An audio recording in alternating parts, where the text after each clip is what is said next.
Friends நேயர்களுக்கு வணக்கம். அதிமுக யாரு, எடப்பாடி பழனிசாமி யாரு அப்படின்றத நான் மக்களுக்கு தோல் உரிச்சு காட்டுவேன், ஏற்ற நேரத்துல காட்டுவேன், சரியான நேரத்துல காட்டுவேன் அப்படின்னு சொல்லிட்டு ஒருத்தர் சவால் விட்டு இருக்காரு. என்னவா இருக்கணும்? பொதுவா நீங்க அரசியல் எடுத்துட்டீங்கன்னா பரஸ்பரம் அப்படின்றது ஒண்ணு முக்கியம், கொடுத்த வாக்கு அப்படின்றது முக்கியம். ஜனங்களுக்கு கொடுத்த வாக்கை நிறைவேற்றுறாங்களோ இல்லையோ, ஆனா கூட்டணி கட்சிகளுக்கு கொடுத்த வாக்குறுதியை நிச்சயமா நிறைவேற்றணும். ஏன்னா படத்துல எல்லாம் கிண்டலா சொல்லுவாங்களா, மேடையில இருக்கும் போது ஒரு பேச்சு, மேடையை விட்டு இறங்கினா ஒரு பேச்சு அப்படின்ற மாதிரி.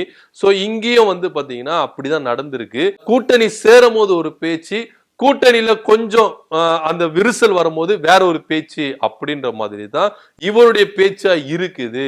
அவர் யாரு அப்படின்னு பாத்தீங்கன்னா எடப்பாடி பழனிசாமி தான் அப்படி பண்றாரு. என்ன விஷயம் அப்படின்னு பாத்தீங்கன்னா, தேமுதிகவுக்கு ஒரு ராஜ்யசபா சீட்டு கொடுப்பேன் அப்படின்னு சொல்லிட்டு 2024 நாடாளுமன்ற தேர்தலில் அதிமுகவுக்கு ரொம்ப பிரதான முக்கிய கட்சியா கூட்டணி சேர்ந்தவங்க தான் தேமுதிக. இவங்களுக்கு பாத்தீங்கன்னா ஒரு டிமாண்ட் ஒண்ணு வச்சிருக்காங்க. அதாவது பிரேமலதா விஜயகாந்த் என்ன பண்ணிருக்காங்கன்னா, நாங்க அதிமுக கூட்டணியில சேர்றோம், உங்களுக்கு நாங்க ஆதரவு தரோம், ஆனா ஒண்ணு எங்களுக்கு பாத்தீங்கன்னா இத்தனை சீட்டு கொடுத்துடணும், அதே போல ராஜ்யசபா சீட்டு எங்களுக்கு கொடுக்கணும் அப்படின்னு சொல்லிட்டு என்ன பண்ணிருக்காங்க, ஒரு கோரிக்கை வச்சிருக்காங்க. சரிங்க, ஓகேங்க, கொடுத்துட்றாங்க, இதுல நாங்க ஒரு பிரச்சனை அப்படின்னு சொல்லிட்டு இவங்க ரெண்டு பேரும் எடப்பாடி பழனிசாமியும் சொல்லி இருக்கிறதா தகவல் சொல்றாங்க. எடப்பாடி பழனிசாமி சொல்லல அப்படின்னு தேமுதிக இருக்கிற பிரேமலதா விஜயகாந்த் சொல்றாங்க, விஜய பிரபாகரன் சொல்றாரு, இப்போ பொருளாளர் இருக்கிற எல்கே சுதீஷ் என்ன பண்றாரு சொல்றாரு.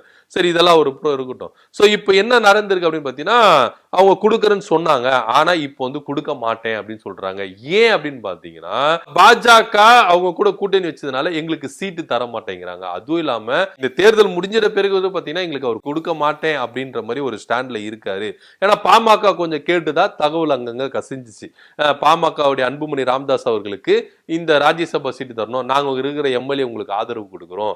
ஏன்னா இவர்கிட்ட 60 எம்எல்ஏக்கள் தான் இருக்கிறாங்க, ஒரு மாநிலங்களை சீட்டு தான் தரும், இன்னொரு மாநிலங்களை சீட்டுக்கு நாங்க என்ன பண்றோம், ஆதரவு கொடுக்குறோம், அந்த சீட்டை எங்களுக்கு கொடுத்துருங்க அப்படின்னு சொன்ன மாதிரி தான் தகவலாம் கசிஞ்சு. அதுக்கப்புறம் பாஜக கூட கூட்டணி வச்சதுனால பாஜகவுக்கு ஒரு ராஜ்யசபா சீட்டு கொடுக்கறதுக்கான வாய்ப்புகள் இருக்கு அப்படின்றதுனால தேமுதிகவை கழட்டி விட எடப்பாடி பழனிசாமி என்ன பண்ணாரு, ஓப்பனாவே சொன்னாருங்க செய்தியாளர் மீட்டிங்ல, நாங்க அப்படி என்ன லெட்டர் கிட்ட எழுதி கொடுத்துருக்கோமா, அக்ரிமெண்ட் எதனா போட்டிருக்கோமா, இல்ல நான் சொன்னா உங்களுக்கு அப்படின்னு அவங்க சொன்னா அவங்க சொல்லிக்கிட்டாங்க, நாங்க சொல்ல அப்படின்னு சொல்லிட்டு ஓப்பனாவே என்ன பண்ணாரு, மறுதளிச்சாரு அப்படின்னு கூட சொல்லலாம்.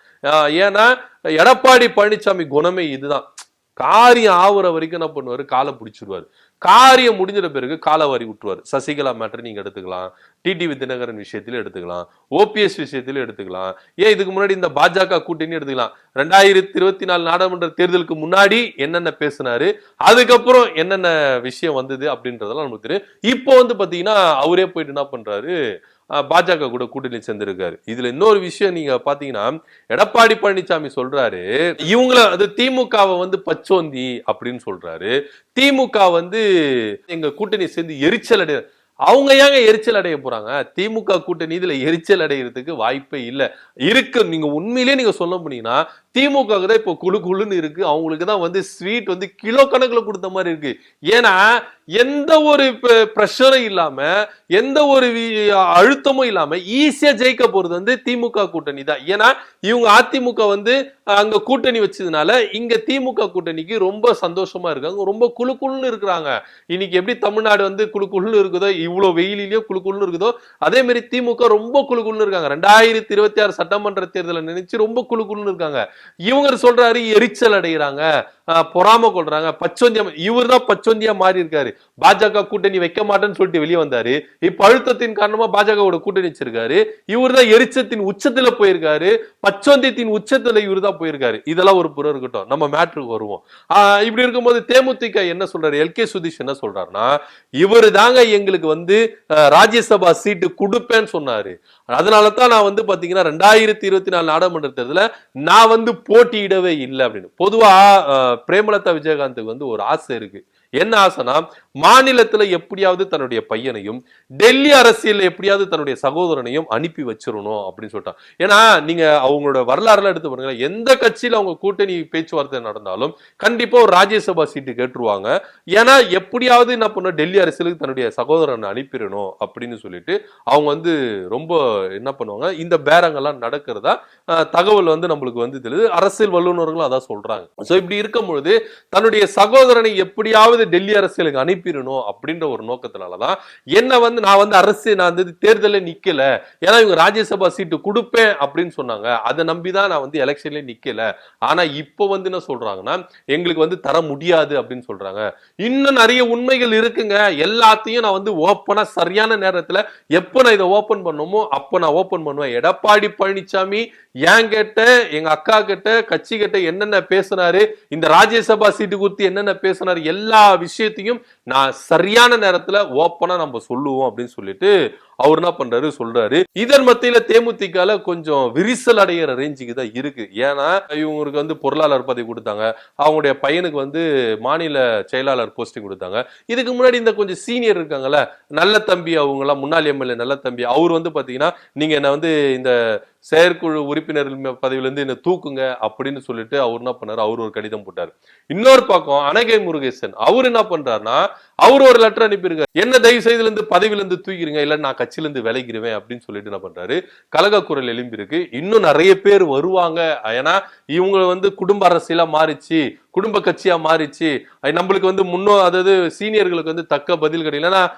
நல்ல தம்பி ஓப்பனாவே சொல்லிட்டாரு, எனக்கு துணை பொதுச் செயலாளர் பதவி கொடுப்பாங்கன்னு நினைச்சேன், ஆனா இவர் செயற்குழு உறுப்பினர் தந்திருக்காங்க, எனக்கு அது பிடிக்கல அப்படின்னு சொல்லிட்டு. அனகை முருகேசன் அவர் என்ன பண்றாரு, எனக்கும் பாத்தீங்கன்னா ஒரு நல்ல பதவி கொடுப்பாங்கன்னு பார்த்தேன், ஆனா எனக்கு நல்ல பதவி கொடுக்கல, அப்ப நான் உழைச்சதுக்கெல்லாம் என்ன கஷ்டம் அப்படின்ற மாதிரி அவரும் குமுறல்றாரு. சோ தேமுதிகல வெடிப்பு ஆரம்பிச்சிருச்சு அப்படின்னு சொல்லலாம். இதன் மத்தியில எல்கே சுதீஷ் அவர்கள் அதிமுகவை அது டைரக்டா எடப்பாடி பழனிசாமியை ஓப்பனாவே பேசியிருக்காரு. இது மாதிரி நிறைய விஷயங்கள் இருக்கு, ராஜ்யசபா சீட் எங்களுக்கு கொடுப்பேன் அப்படின்னு சொன்னதுக்கு ஆதாரங்கள் நிறைய இருக்கு, அது தேவைப்படுற நேரத்துல சரியான நேரத்துல பகிரங்கமா நாங்க சொல்லுவோம், எடப்பாடி பழனிசாமி தோல் உரிச்சு காட்டுவோம் அப்படின்னு சொல்லியிருக்காரு. இதன் மத்தியில எடப்பாடி பழனிசாமி என்ன சொல்றாருன்னா, தேசிய ஜனநாயக கூட்டணியில நிறைய கட்சிகள் சேரும், திமுகவை எதிர்க்கிறவங்க எல்லாமே சொல்றோம், ஏங்க உங்க கூட்டணியில இருக்கிற ஆல்ரெடி தேமுதிகவே உங்களை ரொம்ப கேவலமா சொல்லுது, உங்களுடைய கேரக்டர் என்ன பத்தி சொல்லுது, நீங்க எப்படியெல்லாம் வாக்குறுதி கொடுத்துட்டு பொய்க்கு மாறுவீங்க, நீங்க எப்படியெல்லாம் வாக்குறுதி கொடுத்துட்டு டைமுக்கு ஏற்ற மாதிரி மாறுவீங்க, பொய் சொல்லுவீங்க அப்படின்னு சொல்லிட்டு தோல் உரிச்சு காட்டுது. இதுக்கப்புறம் உங்க கூட்டணியில தேமுதிக இருக்கணுமா அப்படின்ற ஒரு ரேஞ்சுக்கு போயிருச்சு. ஏன்னா அவங்களுடைய கணக்கெல்லாம் வேற மாதிரி இருக்கு. ஒண்ணு திமுக பக்கம் போனோம், திமுக கதவை சாத்திருச்சுன்னா ஒண்ணு தமிழக வெற்றி கழகத்துக்கு போனோம், பாஜக தேசிய ஜனநாயக கூட்டணி எங்களுக்கு தேவையில்லப்பா அப்படின்ற ஒரு ரேஞ்சுக்கு தான் தேசிய முற்போக்கு திராவிட கழகம் போயிருச்சு. கூடிய விரைவில் பாத்தீங்கன்னா அவங்க என்ன சொல்றாங்கன்னா, நாங்க யாரு கூட கூட்டணி வைப்போம் அப்படின்றத விரைவில் அறிவிப்போம் அப்படின்னு சொல்றாங்க. அப்போ அதிமுக கூட்டணி எங்களுக்கு வேண்டாம், பாஜக இருக்கிற கூட்டணி எங்களுக்கு வேண்டாம், ஒட்டு மொத்தத்துல தேசிய ஜனநாயக கூட்டணி எங்களுக்கு வேணாம், ஒண்ணு திமுக பக்கம் போவோம் இல்ல தமிழக வெற்றி கழகத்துக்கு போவோம் அப்படின்ற ரேஞ்சுக்கு தான் அவங்க வந்துட்டாங்களாம். சோ இதன் மத்தியில எல்கே சுதீஷ் அவர்கள் பாத்தீங்கன்னா இந்த அளவுக்கு ஓப்பனா கூட்டணியில இருந்துகிட்டே எடப்பாடி பழனிசாமியை இந்த அளவுக்கு ஓப்பனா விமர்சிச்சிருக்காரு.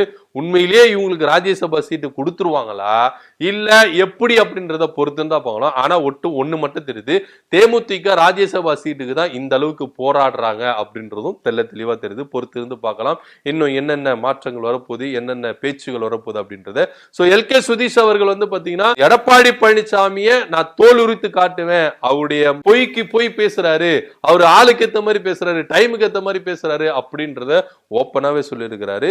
இதை பத்தி நீங்க என்ன நினைக்கிறீங்க அப்படின்றத கீழே கமெண்ட் பண்ணுங்க. நன்றி, வணக்கம்.